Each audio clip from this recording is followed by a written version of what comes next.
How you going, guys? Dean here from Blog for the Blood God with another episode of the BloodyOath podcast. On today's episode, I discuss the role and responsibility of tournament organisers, the future of tournaments here in Victoria, or at least what I would like to see in the future of tournaments here in Victoria, as well as some of the unique challenges that I've experienced as a TO, some of the hurdles that we have to face as TOs, and that sort of thing. I discuss the red card, yellow card dynamic and the way that I feel that lacks, and some of the ideas that I have to replace it, such as a demerit point system, as well as a whole bunch of other information from the perspective of the tournament organizer. So whether you're a tournament organizer yourself and you want to hear the perspective of somebody in the same field as you, or whether you're a competitive player who attends tournaments, there should be something of value in this video for you. So without further ado, let's get into the video.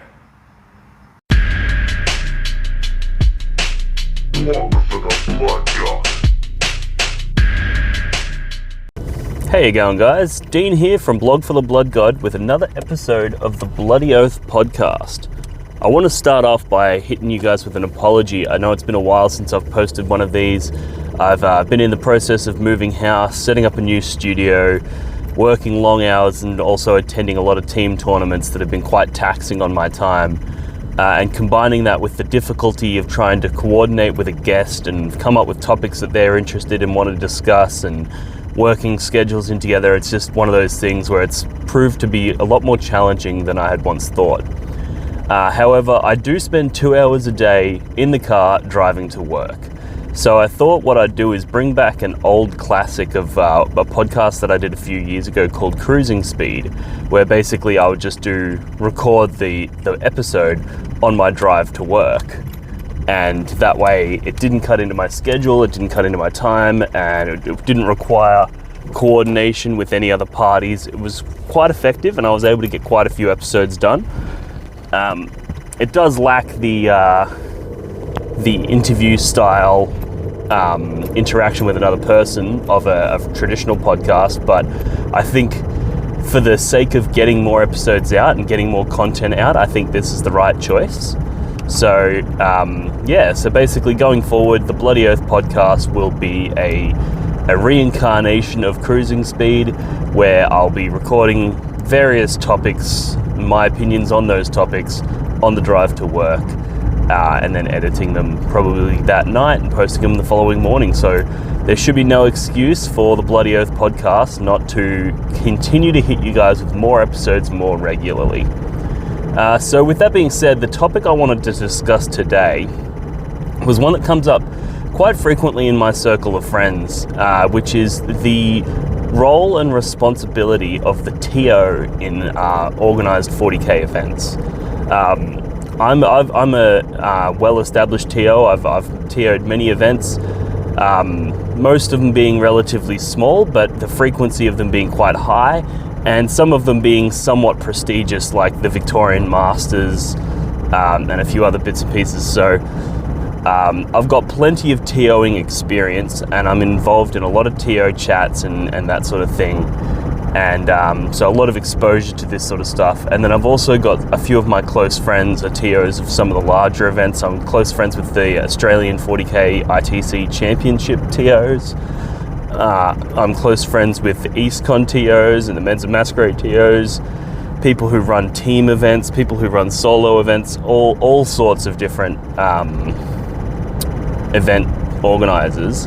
So I'm able to sort of draw on their opinions as well and their experiences as a TO to sort of come up with what I think is the best overall outline of what I think the responsibilities of a TO are.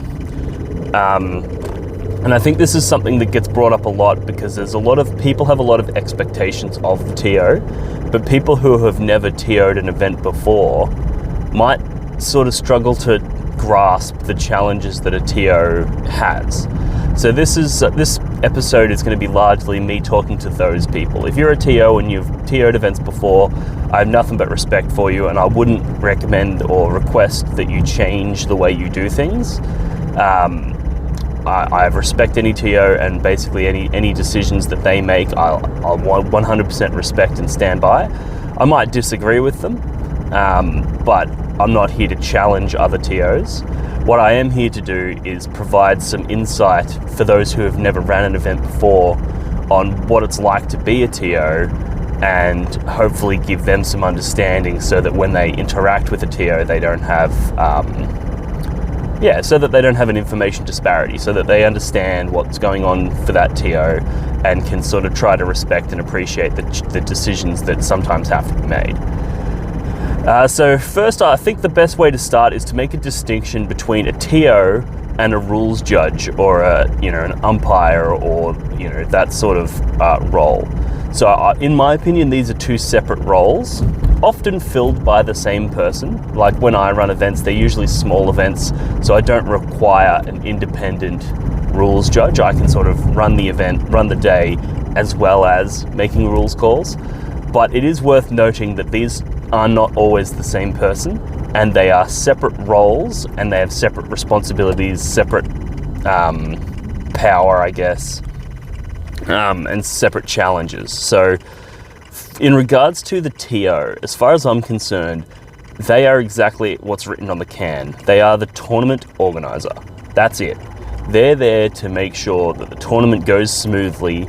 They're there to make sure that the who, what, when, where, and why, They're responsible for organising the event, organising the terrain, organising the players, organising the player pack, organising like what's lunch.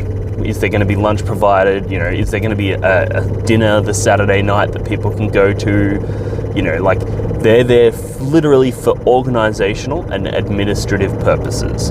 They're also somewhat like the director in the way that they get to make all of those early decisions. They get to decide how many points is this event. Is it going to be 2,000 points? Are you going to try something funky and do, 1,500 points? Or is this going to be a doubles event or a singles event or a teams event? Like they're the creative mind behind the tournament, as well as the person responsible for actually coordinating everything. That's all the TO is responsible for.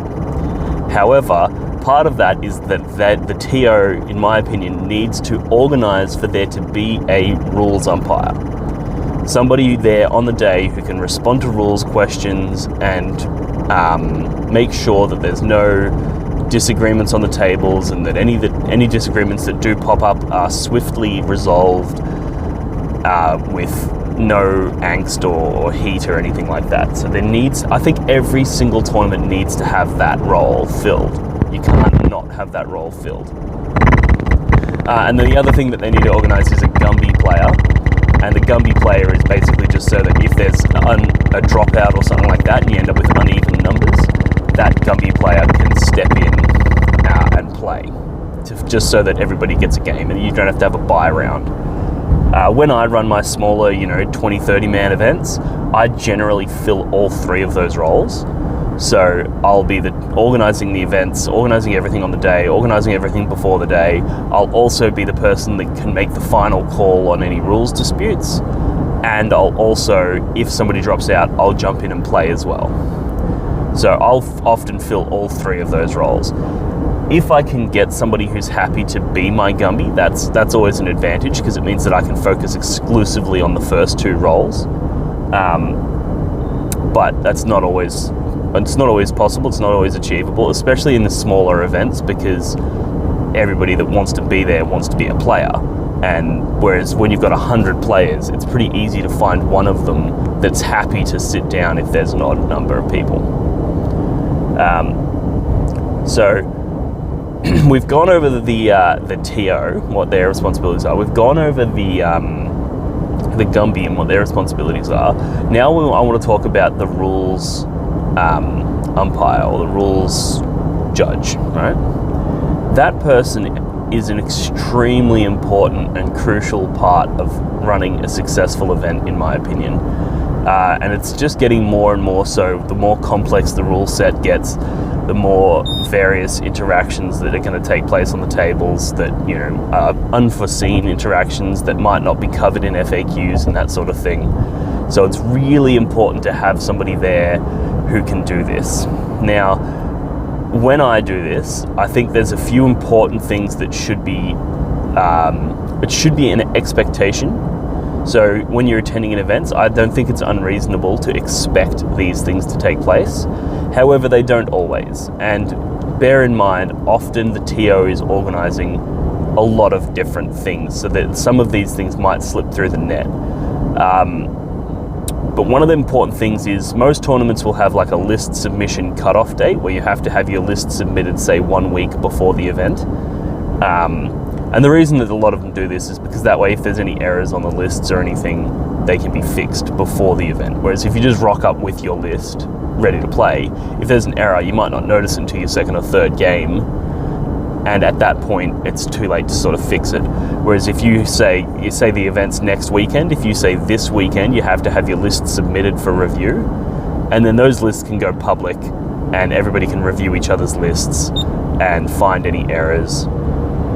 And that's a really effective way of doing that. But what I recommend all rules judges do is a week or two before that, maybe even a month before that, depending on the size and scale of the event, have a FAQ cutoff where basically all players have to submit any questions that they want clarification on in advance so that they can be answered before people start submitting lists. Because there's nothing worse than submitting your list and then having a ruling go the other way. Or starting your modeling project because you want to build this particular unit because it does XYZ really well, and then finding out after the fact that the TO's ruled in a different way, or the rules judges ruled in a different way. So I think about a month before list submission is when you want to put the call out, say submit all your questions this week and they'll be answered publicly. And the reason that I think it's important to answer them publicly, like you can respond to the PMs with an answer, but collate all those questions and answers and then submit them publicly. And the reason that this is important is because if there is a situation where you've made a ruling, everybody should know about that ruling before they start submitting their lists, so that they might consider that when writing their lists. So say, somebody asks the TO, the Galapox units don't have Nurgle faction keyword, they have Nurgle as a normal keyword, but everybody seems to think that that's a typo and that they should be able to be included in Nurgle faction detachments. If you say, yes, I agree, and I am going to make an FAQ ruling to allow that, it's worth making that public because other people might have just assumed that that would be a no, because rules as written, it's pretty clearly a no. And none of the Games Workshop or WTC FAQs have changed it. So there's no written documentation anywhere that changes that rule. So if you as a TO or as a rules judge are going to change that rule, you need to do it publicly so that other people have access to that same information. Because as it stands, there's no information, no publicly available information that will allow that to be a legal detachment if you put Galapox units in it. So if you're going to make that ruling for a particular player, that player now has information on an option that's available to them that nobody else does. And this cuts many ways. Because if you give, and this is just one example, there's countless examples, but I'm just going to hammer down on this one, partly because it happened at a recent event that I attended, but also just because it's a really, really good example of this sort of thing, where one player brought his Galapox units as part of a Nurgle detachment, and he got TO approval, but the rules judges didn't make it public. And there was another player that I know who was originally playing around with them in a Galapox infected detachment. So he brought the whole detachment of all of them. And he really liked some of the units in that detachment, but didn't like the others, and thought that they were an unnecessary tax. So he dropped the whole detachment and then ended up running it without them. Now, if he had known that he could put them in a mixed Nurgle detachment, he could have removed some of those unnecessary units and replaced them with Nurgle units. So he could have put a couple of, he could have made it a patrol, put a couple of Nurglings in there, for example, or whatever. But the point is that he didn't know that he could do that because he was going off the assumption that rules as written, you can't do it. GW haven't FAQ'd it, and WTC haven't FAQ'd it. So if the TO is going to make a ruling that differs from that, they should make it public so that everybody knows. So that's one way that it cuts, is that it gives the player that you've made the ruling to an unfair advantage because they have an option available to them that other people don't, and other people probably would take it if they could. So that's one challenge. The other challenge is if people are planning for versing people, they need to know what's potentially out there. And if they go, people can bring these Galapox things, but they have to bring the whole detachment of them, and half of them are trash.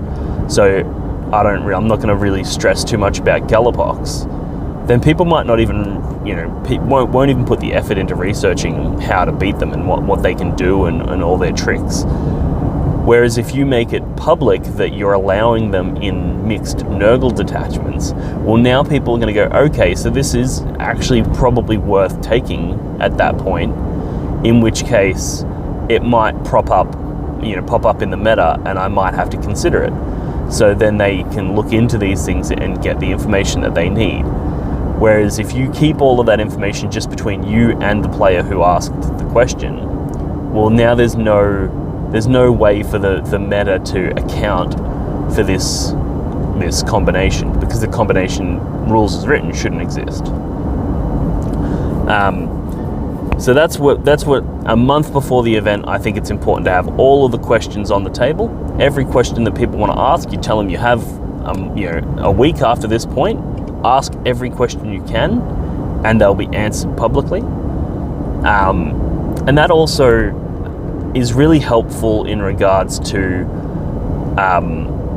making the day run smoother, because you've given people an opportunity to ask all of those questions in advance, which means you're less likely to be bombarded with questions on the day about things, because they've all been cleared up in advance. The other really important thing to do, and you can do it around the same time, is to declare which FAQs you're using. So most tournaments will obviously use the GW FAQs. Any FAQs that are released by Games Workshop are considered, legal binding rules. However, there's also the WTC, the World Team Championships, who have their own set of FAQs, and this is them covering things, generally speaking, covering things that GW have missed. So rules interactions that GW haven't included in their FAQs that they felt needed clarification, the WTC will clarify how these rules interact. So a lot of the more serious tournaments go, okay, well, that's the world standard for rules, so they'll use those rules. So, but not every tournament does that, and some of those rules actually change the way that units interact, and in a big way. And some of the rules in there aren't strictly clarifications, some of them are changes. So some instances where a unit will have a certain ability that maybe is a bit broken, is a bit overpowered, the WTC will change it. So I'll give you two examples. One of them is the Necron reanimation, the way that they can be placed, essentially strung out. As long as they're all within a coherency, they're good to go. Whereas the WTC, I'm not 100% sure on the details of this, but I know that they've ruled it that it's like they have to be placed within coherency of somebody that was there when they reanimated. So you can't like place one and then place another within coherency of that one and then another within coherency of that third one and string out. The WTC have ruled it that they all have to be within coherency of the model that was left in the unit, or the models that were left in the unit. Which basically means you have a clump of models left, and that clump just gets a little thicker.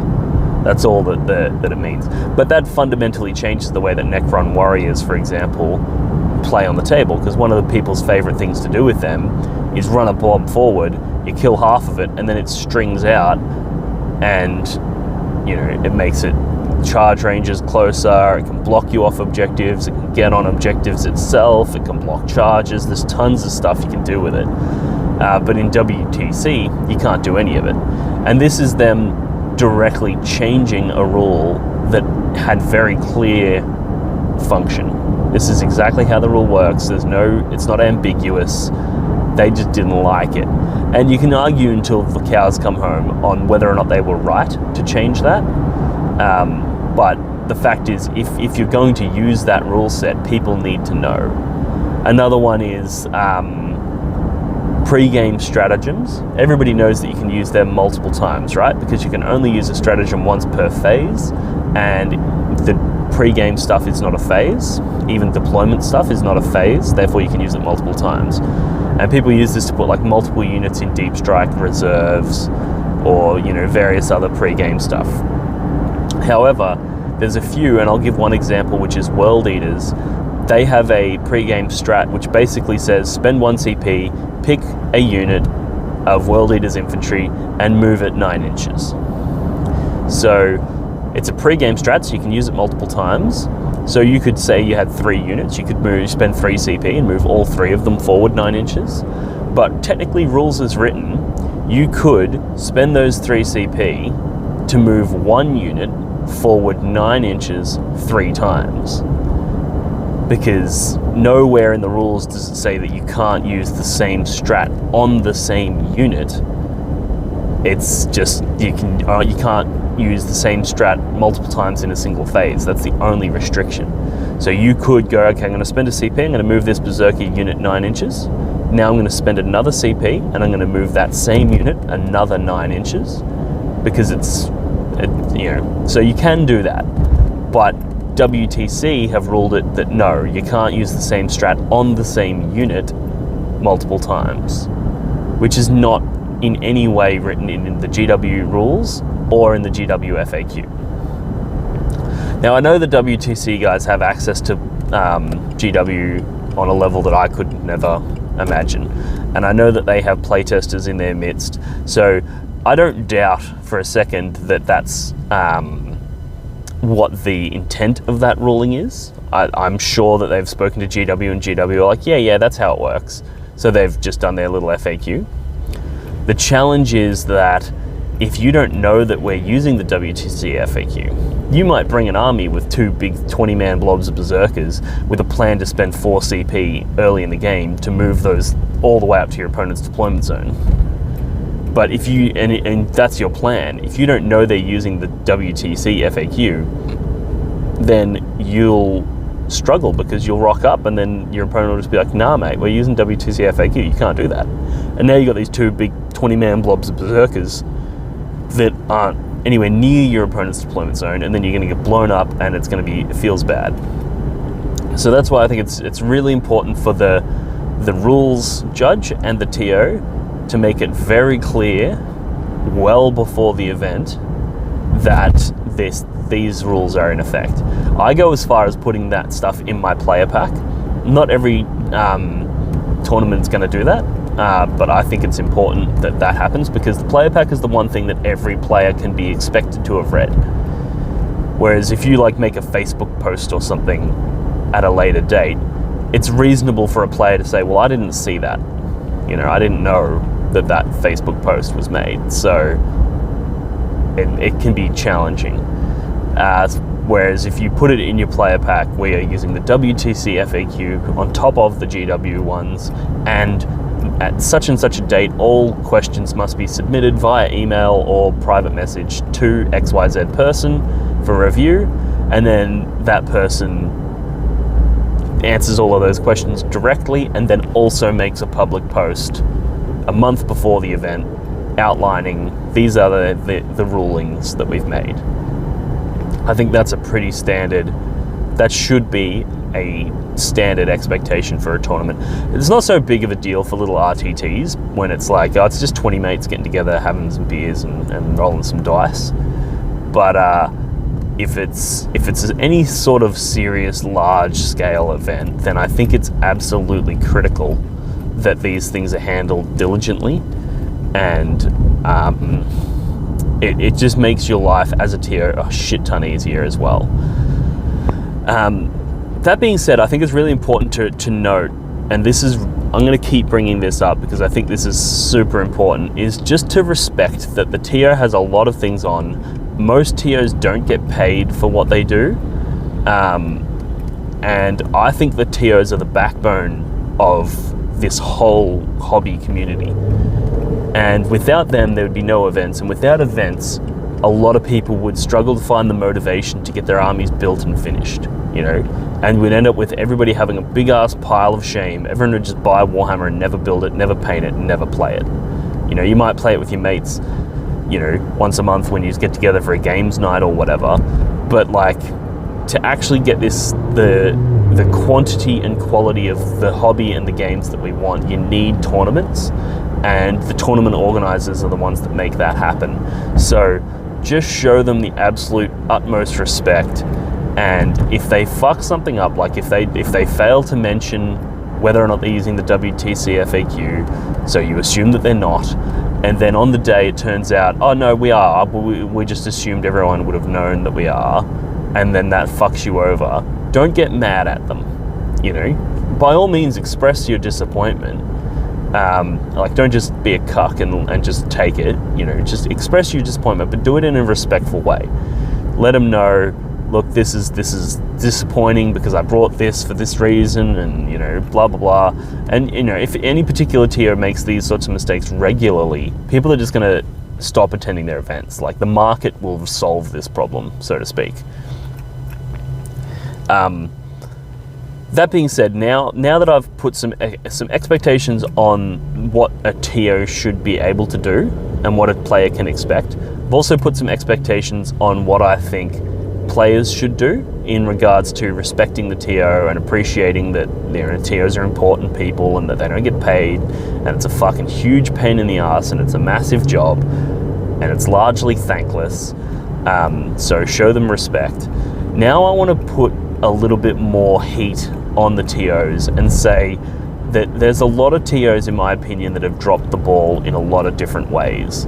And I'm going to go back to that Galapox example, where this is an example of TOs doing something that I strongly disagree with, and that is that there's a rules question asked, and when a rules question is asked, the first thing that you should be doing is checking the rules, checking the FAQ, checking the WTC FAQ, and aiming to clarify, not change. There's a huge difference, in my opinion, between a rules clarification and a rules change. So, for example, the Galapox have Nurgle as a keyword, but not a faction keyword, right? So it's very clear as rules as written that when it comes to determining what detachment they can go in, you can only put them in detachments based on their faction keyword, of which they only have two, which is Chaos and Galapox Infected. And because Chaos can't be a detachment in itself, as per the rulebook, the only detachment that these units can be taken in is a pure Galapox Infected detachment. That's just black and white. That's exactly what the rules say. But if you look at it and you think it looks like it's not intended to be that way, and you think that it should be another way, check the FAQs, because Games Workshop fuck things up all the time, and they often have to FAQ their shit. So pull the FAQs out, have a look, see if you can find anything in the GW FAQs where they might have changed it and say, oh, please remove keyword Nurgle from the Galapox units and put it in faction keyword. You know, but if you have a look and you can't see that, then okay, well, then it still is not there. Now check the WTC FAQs. Now the WTC are more likely to just change shit, so it's definitely worth checking there, and also checking with the TO whether or not, you know, but if you are the TO, this is what you would do. You would check the WTC FAQ, and if it also doesn't mention any changes, then I don't think the TOs should be able to change the rules. I think the TOs, or the rules judges, I'm going to use those two terms interchangeably, but you know what I mean. I'm referring to the rules judges here. I don't think they should have the authority to change a rule. I think they should only be able to clarify in the instance of something ambiguous that is not covered in an FAQ. Not change something because they feel that it's right or wrong. So for example, and this is another example, is the Charybdis Assault Claw. Now this is one that I get criticized for a bit, because there was a period there where I wanted to run my Charybdis and give the contents of the Charybdis the ability to disembark on the turn in which the Charybdis arrives. But rules as written, you can't do that, because it arrives in the reinforcement step, and that happens like after the movement, in which case you can't disembark because you're now in the, So I put it to a TO asking them what their ruling was, and I basically said, look, it's pretty clear, rules as written, that you can't do it. However, based on the way that this unit has operated since the dawn of time, and based on the way that every other drop pod style unit operates, I believe that you should be able to disembark. And I asked them essentially for them to make a call. Can I or can't I? Now, in retrospect, I probably shouldn't have asked that question, because I've just actually asked the TO to break one of my rules, which is that a TO shouldn't change rules. But yeah, so I shouldn't have asked that question, because if somebody asked me that question, I would say no. So I shouldn't ask a question hoping for a yes when I myself would say no. So I 100% respect that, and that was bad on my part. But basically, I'm saying that TO should have said no to that, and a TO should have said no to the Galapox thing, and any other instance where somebody is trying to get them to change a rule, even if it makes perfect sense for that change to take place, they shouldn't be doing it. So if Reaver jet bikes come out in an FAQ from GW and they change them to 10 points per model, well, guess what? They're 10 points per model. I don't think a TO should be changing that, even if it's fucking ridiculous, right? Because the problem is, if we allow TOs to start changing rules to fix the game, right? Then imagine your local people with their Charybdis Assault Claws. Imagine they go to a tournament and they ask the tournament organizer, can I do this? And the tournament organizer is like, yeah, obviously, it's a drop pod. Fuck oath you can. That's what it was designed to do. So you're like, oh yeah, sick. And then you run it. Well, now you have no incentive to provide that feedback to Games Workshop, because you're able to do it, right?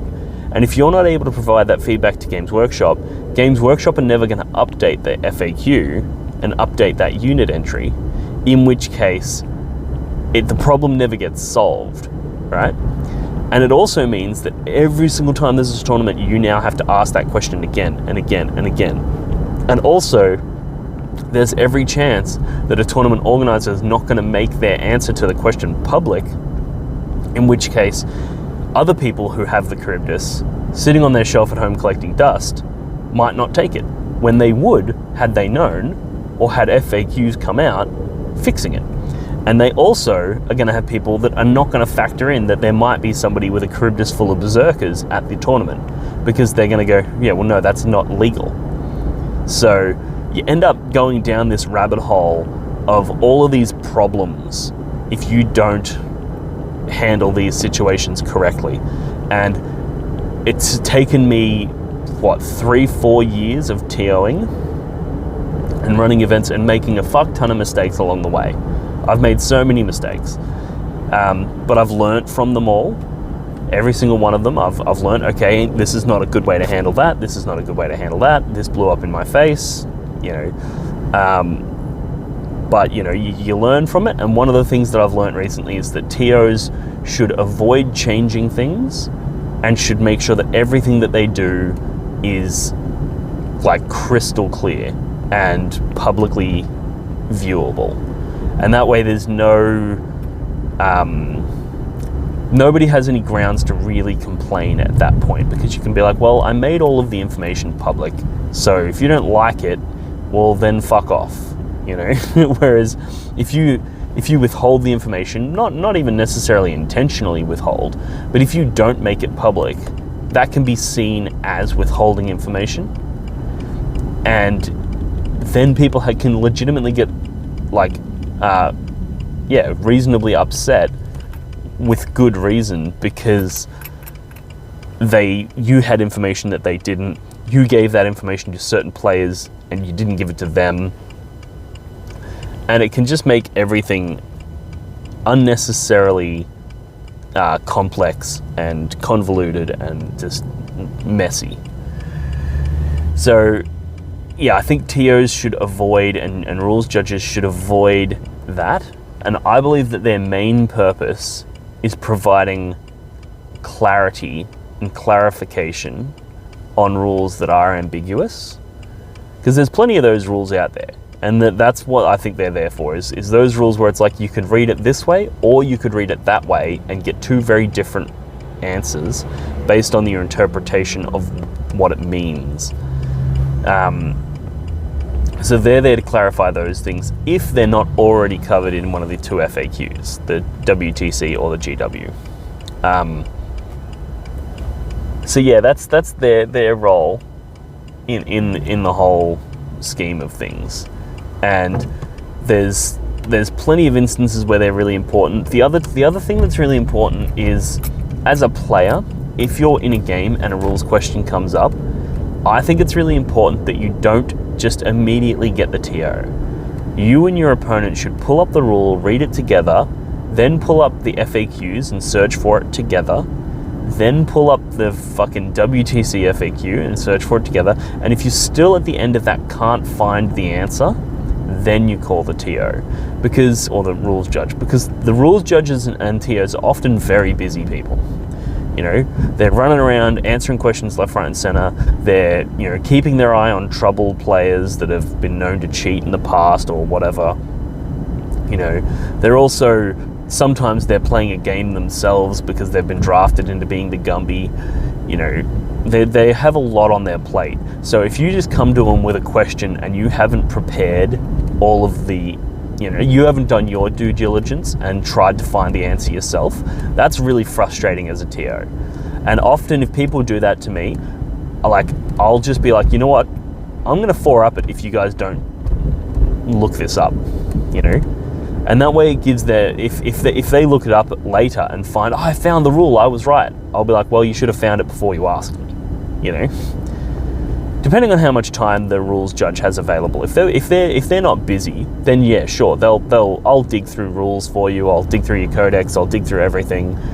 But you've just got to be respectful of their time and know that they're not always going to have the time available to them to do this. And remember that these rules judges are not getting paid. They're not even playing in the event, so they don't even have a dog in the race. And they're at the event and they have nothing to gain. They can't even win the event. They can't even win a single game because they're not there to play. Like, these people are heroes, in my opinion. And they need to be treated as such and respected for what they do and what they provide the community. So be respectful of their time. If you and your opponent disagree on something, pull out the FAQs, pull out the relevant rules, and if you still disagree, well, that's when you would get a rules judge over and show that rules judge all of the rules that you've just pulled up so that they can look at it and be like, ah, yes, I've read all of the rules now because you have prepared them for me and I will make a call. So going in, getting the information ready for them, and then I think it's up to the rules judge on how they want to approach these sorts of situations. I generally tend to lean towards what I think is the rules' holistic intent. So, like, if there's a rules interaction where it could go one of two ways, whichever of those two ways is the least beneficial to either player, I'll generally go with. So, just so that, one player's not about to pull a savage gotcha on the other by doing this weird rules interaction that nobody could have planned for. If it's ambiguous, then I'll be like, well, nah, that seems dumb. Whereas if it's rules as written that this is how it works, then fuck yeah, you pulled off a sick little trick, congratulations. But if it's ambiguous as to how it works, and one of the two interpretations is really savage, then I will rule in favor of the less savage outcome. And the other option is always to 4-up it, right? If you can't find a rule, the TO might 4-up it. And then there's other things like, this is drawing back to some tournaments many, many moons ago. But let's say you're playing somebody and they, in their turn, they have a psychic power they can put on their unit for being neg 1 to hit, right? And then we go into your turn, and you're like, yep, cool, hitting you on 3s, and they're like, oh no, you're hitting on 4s because of the neg 1 to hit power. But you don't remember seeing them cast the power, you don't remember seeing them declare the power, you don't remember seeing the dice, you don't remember anything. So you go, nah mate, you didn't cast that. At no point did I see you cast that psychic power, right? And they go, yeah, no, I definitely did. Well, now you're at a stalemate, right? Because what you saw and what they claim are different, and the rules judge can't answer that question because they weren't there either. So if you go, nah mate, I'm hitting you on 3s, and they're like, no, you're hitting me on 4s, and you just argue back and forth, you go, no, I need a TO. Rules judge, come on. Rules judge comes over, you both state your case, and the rules judge goes, well, it's a he said, she said situation, and I wasn't there. So at that point, I think the rules judge has no option but to 4-up it, and then probably yellow card both players. Or maybe not even a yellow card, but give both players a warning that because the reason that I say that the players should get carded of some description is because if you allow that behavior to go unpunished, right? Or unchecked, what it means is that players could forget something and then claim that, and then in the next turn they realize, oh shit, I forgot. I'm just gonna say that I did it, and if my opponent lets me, then I get away with making a mistake, and if my opponent doesn't let me, I at least get a 4-up to get away with making my mistake. And that's horrible. You know, you can't have people making mistakes and then getting saved by this random 4-up. Because it encourages people to do that sort of stuff. So I think it's worth noting that in any instance where a TO has to 4-up to settle an argument, if it's an argument over a he said, she said situation, then both of the players involved should be warned so that neither of them persist with that. I think that's really important to note, that's my stance on how those situations should be handled. And I think that it's an interesting one in regards to if you have a player who's known to do that sort of stuff. So say you've got a problem player that's known to get in arguments with his opponents, he's an abrasive character. It's really hard because your knee-jerk reaction is going to be like, come on man, I know you're like this, you do this all the time. So you're gonna have a knee-jerk reaction where you're gonna want to rule in favor of the other person. But I don't think that's necessarily fair. So what I think, this actually is a good segue into what I want to talk about next, which is cards. I think that the yellow cards should be handed out way more liberal, and I think they should operate in a similar system to demerit points, which, for those who don't know, in Australia, basically anytime you have a traffic infringement, you get a number of demerit points. If you reach 12 demerit points, your license is taken off you. And those demerit points last on your license for 3 years. So after they've hit that 3-year mark, they are restored. I think that's how infringements in a tournament scene should be handled. So you should get, say, 10 demerit points, and these are effectively like cards, and anytime you do anything that's untoward or anything that's even remotely considered a foul in a tournament, you get a demerit.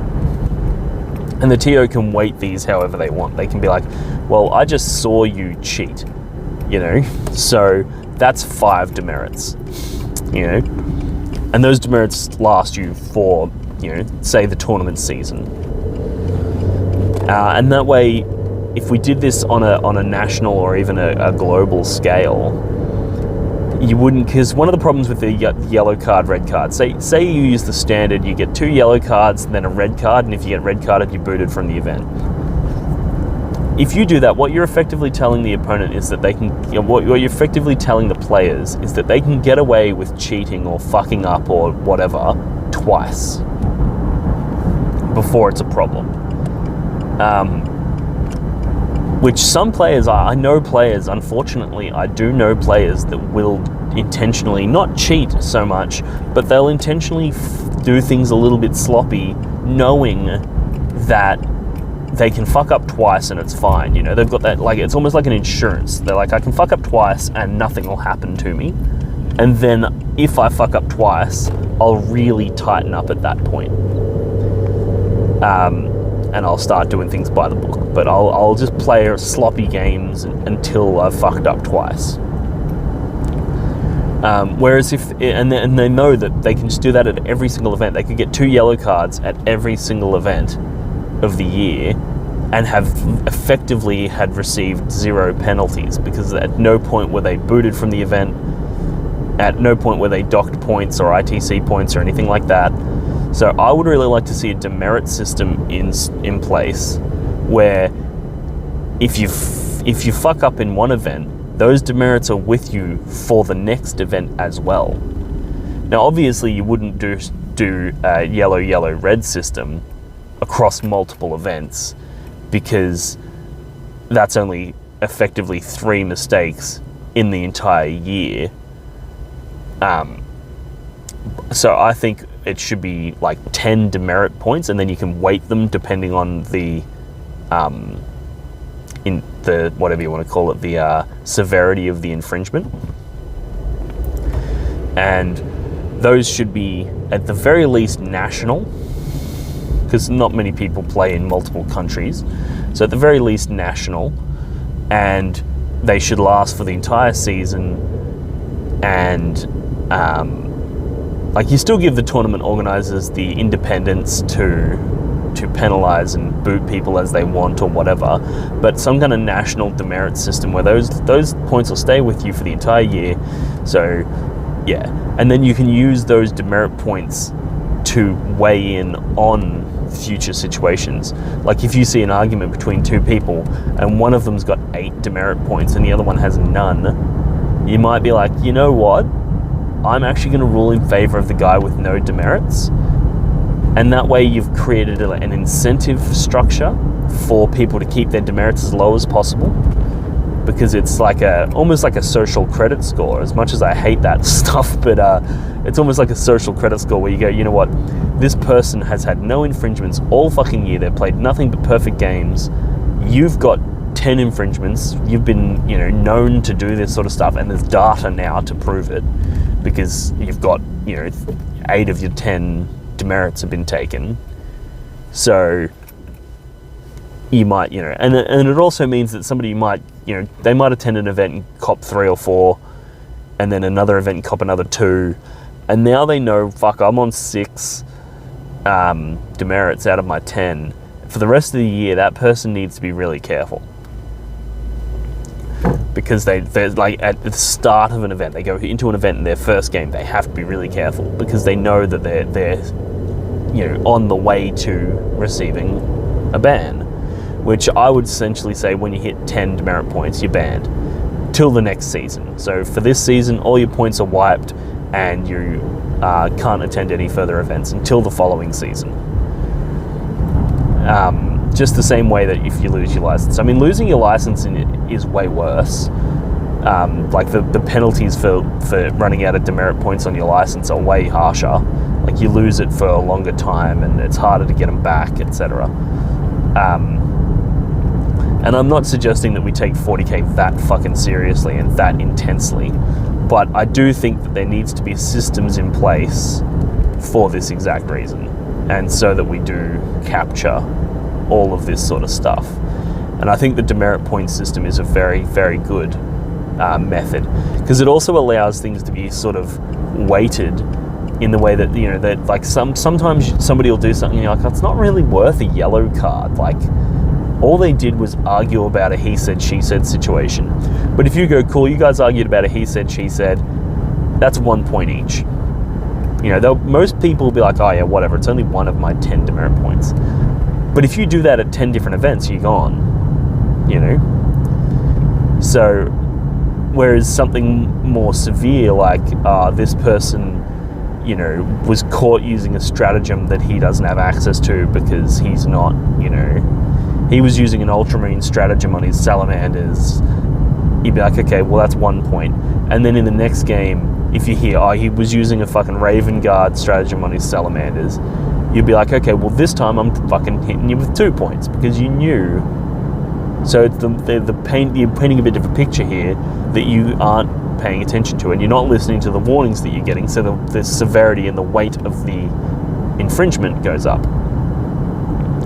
Whereas you can't really do that with just a straight yellow-red situation, you know? So personally, I'm a huge advocate for this, and I'll be pushing for this in Australia, in the Australian tournament scene, trying to get as many TOs on board as possible, because the more TOs on board, the more effective this is. Because if people go, oh, in the Victorian tournaments, there's a demerit system, but if that demerit system doesn't take on in New South Wales, for example, people will just go to New South Wales for events if they're at risk of getting, you know, demerited out.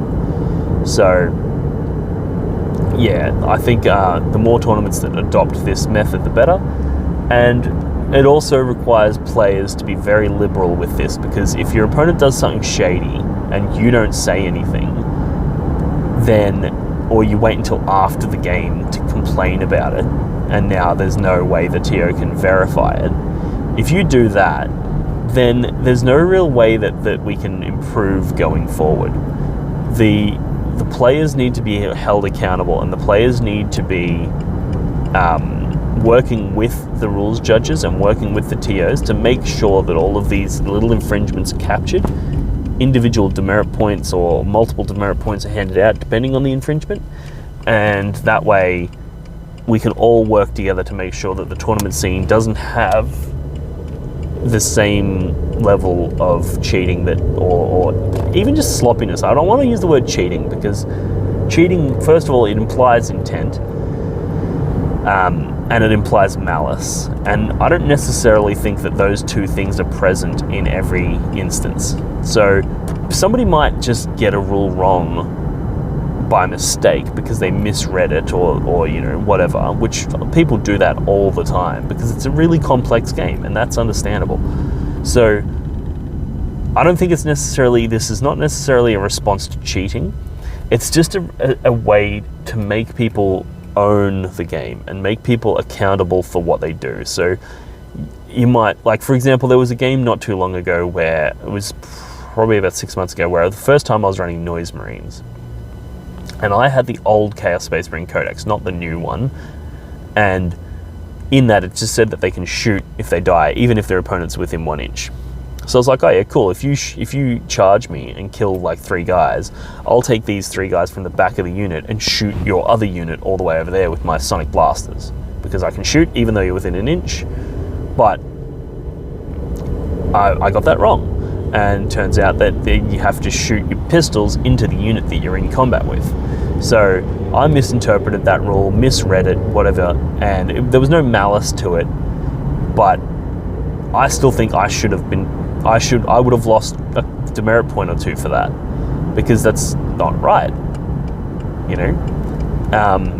And I wouldn't have been salty. I would have been like, yep, fair cop, I fucked something up, gave me an in-game advantage, and I should learn to read my rules more thoroughly in order to prevent this from happening. It's on me. So I should have lost demerits for that. And even if I was the TO and I was the Gumby and I made that mistake, I'd probably cop my own demerits. Like, I'd probably just demerit point myself for making that stupid mistake. And when you do that, not only are you insulating, by having a demerit system, you're insulating the community from people intentionally and maliciously cheating, but you're also insulating the community from sloppiness, which can be perceived as cheating. And that's a huge difference but it's something that I don't think is captured very well and is not managed very well in the tournament scene, where sloppiness is just treated as sloppiness, and a lot of the sloppy players are just known like, oh, he surfs, he's a sloppy player, he surfs. It's like, well, if he's a sloppy player and he surfs, why aren't we fixing that, you know? Whereas if there was a demerit system and every single time somebody surfed, you went, stop, you surfed. TO, or rules judge, he surfed. And your opponent goes, what? No, I didn't. You go, well, hang on, you deployed and you've moved out your 12 inches, but your model is now 13 or 14 inches outside of your deployment zone. That's a surf, which is grabbing extra inches. So if you can go, okay, well, here's evidence, he did, and you just go, okay, cool, I fucked up, I'll take the demerits. And if you start getting demerits for that sort of stuff, guess what? Next game that you play, you're going to start being really fucking careful with your movement, and you're going to make sure that you don't surf in the future. And that's the only way I think we can solve these sorts of challenges. And I think as TOs and as rules judges, this is something that we can provide the community that will solve a lot of problems. So I'm going to leave it there. I hope you guys enjoyed this episode, and I would really like to hear your comments in the comments section below. Let me know examples of when this has happened to you. If this has happened to you, if you're a TO, how you handle these situations. Anything that you have to say, I want to hear it in the comments below, and I will do my best to answer every question and respond to every comment. Let's get a conversation going, because I think if we start to factor these things in, we can make this game better than it's ever been before, and we can really take it to that e-sport sort of nationally recognized level that we all want it to go in. So I'll leave it there. Thanks for tuning in, and I look forward to reading your comments and having the conversation. All right, cheers.